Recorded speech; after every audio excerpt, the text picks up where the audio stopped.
pemirsa Anda kembali menyaksikan program Juru Bicara. Langsung saja Pak Dirjen, ini pertanyaan selanjutnya bagaimana peran atau kontribusi dari pemerintah saat ini menjaga pers dari segi kehidupan ekonominya Pak Dirjen? Iya, jadi pemerintah ini sudah mengajukan, sudah membuat rancangan peraturan presiden publish right.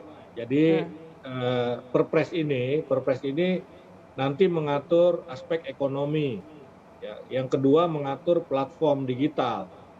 Ya, jadi ini nanti Perpres tidak mengatur persnya, jurnalismenya, karena tadi prinsip kebebasan pers itu. Jadi pemerintah tidak mau ikut campur, mengintervensi bidang ataupun bagian yang terkait dengan jurnalisme atau persnya, karena prinsip kebebasan pers itu tadi. Tetapi pemerintah lewat Perpres ini akan mengatur aspek ekonomi dan mengatur platform digital seperti Google, Facebook, dan lain-lain begitu. Nah, dalam rancangan Perpres ini, platform digital diwajibkan bekerja sama dengan media di Indonesia bila platform digital itu ingin menyalurkan dan memanfaatkan berita dari media-media di Indonesia. Selama ini tidak terjadi kerjasama itu. Jadi platform mengambil berita-berita dari media-media di Indonesia karena platform ini adalah seperti agregator kan begitu, tetapi tidak ada kompensasi buat media-media di Indonesia. Padahal media ini membuat satu berita ini kan perlu cost, perlu effort, perlu usaha, perlu mengeluarkan uang untuk bayar wartawannya, untuk bayar kertas misalnya kalau media cetak, untuk bayar transportasinya dan seterusnya, sementara platform tidak mengeluarkan apapun, kira-kira begitu. Nah, karena itu Perpres nanti akan mengatur kerjasama. Nah, nanti kalau media ingin bekerja sama, ya nanti bisa mengajukan kepada platform begitu. Dan platform ini nanti akan memberikan remunerasi ataupun kompensasi. Ya bisa dalam berbagai bentuk, bisa saja berbentuk katakanlah uang ya, materi, bisa juga berupa pelatihan, bisa juga berupa peralatan atau perlengkapan. Jadi tergantung nanti negosiasi B2B-nya, bisnis to bisnisnya antara media dengan platform seperti apa. Pemerintah tidak ikut campur, nanti akan ada semacam pelaksana pengawas ya. Ini yang akan dibentuk atau yang ada di dalam Dewan Pers, tidak di dalam lembaga baru begitu. Nah, dengan demikian maka ekonomi atau kelangsungan hidup media secara ekonomi ini akan terbantu, akan terjaga begitu. Jadi media sustainability-nya ini akan ada. Dengan Perpres itu kita akan menciptakan ekosistem bisnis media yang sehat. Ya karena kalau tidak, ya tidak bisa begitu. Kalau ekosistem bisnisnya tidak sehat, maka nanti jurnalismenya juga tidak berkualitas.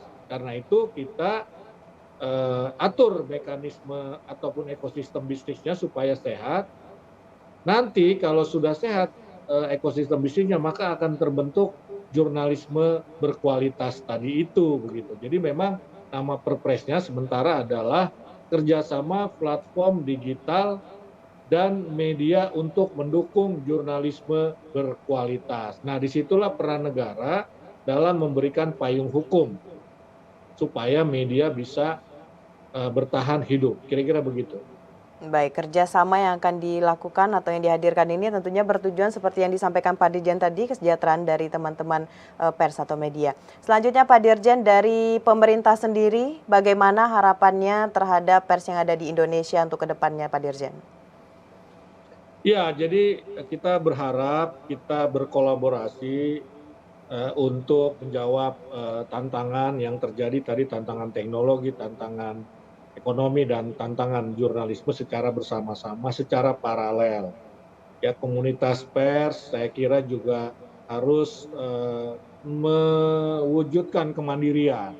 Ya, kemandirian tidak tergantung dengan platform global, tidak mengekor berita media sosial, tidak mengekor algoritma.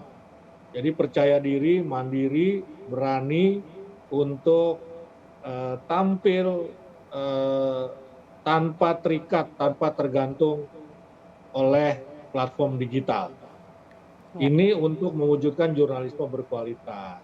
Yang kedua, pemerintah tentu saja mendukung upaya ini melalui apa? Melalui regulasi. Regulasi yang tadi saya sebutkan, yang kita sebut Perpres Publisher Right.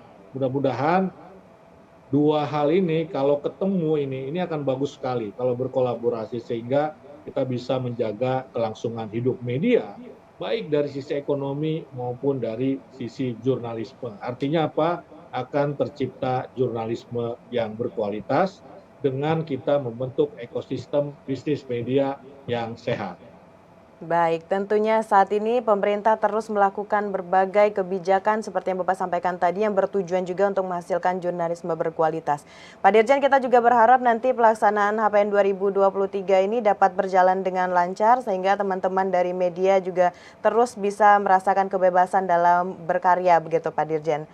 Terima kasih Pak Dirjen telah hadir dalam program Juru Bicara malam hari ini. Selamat melanjutkan aktivitas Pak Dirjen, selamat malam. Selamat malam, terima kasih Mona. Baik, terima kasih Pak Dirjen.